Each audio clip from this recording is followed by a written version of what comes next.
झोपताना कसं झोपावं, नक्की डोकं कुठं असावं, पाय कुठं असावं, हा एक खूप सुरेख विषय आहे. समजा लहान मुलं आहेत की ज्यांना अभ्यास करायचा, अभ्यासामध्ये प्रगती हवी, तर त्यांनी नेहमी झोपताना पूर्व दिशेकडे डोकं आणि पश्चिमेकडे पाय करून झोपावं, की जेणेकरून त्यांना त्याच्यातून ग्रास्पिंग कॅपॅसिटी त्यांची खूप मोठ्या प्रमाणात वाढू शकते.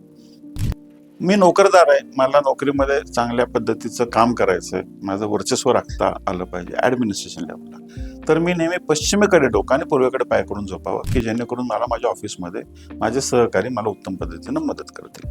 मी व्यावसायिक आहे आणि उत्तम व्यवसाय चालवा असं जर वाटत असेल, सगळ्यांनाच वाटतं, तर व्यावसायिक असेल तर दक्षिणेकडे डोकं आणि उत्तरेकडे पाय ठेवून झोपावं, की जेणेकरून सगळे उत्तम विचार हे व्यावसायिक विचार त्या व्यक्तीच्या डोक्यामध्ये चालनामध्ये येऊ शकतात.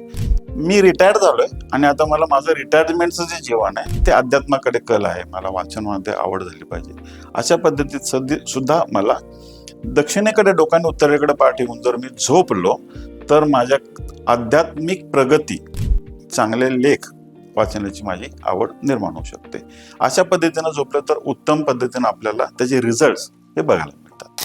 पण कुठल्याही परिस्थितीमध्ये उत्तरेकडे डोकं आणि दक्षिणेकडे पाय ठेवून झोपू नये, कारण उत्तरेकडे डोकं आणि दक्षिणेकडे पाय असेल तर स्वाभाविक आहे त्याच्या हृदयावर ब्लड प्रेशर वाढण्याचा हा संभव असतो. त्यामुळे फक्त उत्तर दिशा, उत्तरेकडे डोकं आणि दक्षिणेकडे पाय ठेवून झोपू नये. बाकीच्या पद्धतीनं झोपलं तर आपल्याला उत्तम पद्धतीची एनर्जी आपल्याला बघायला मिळते.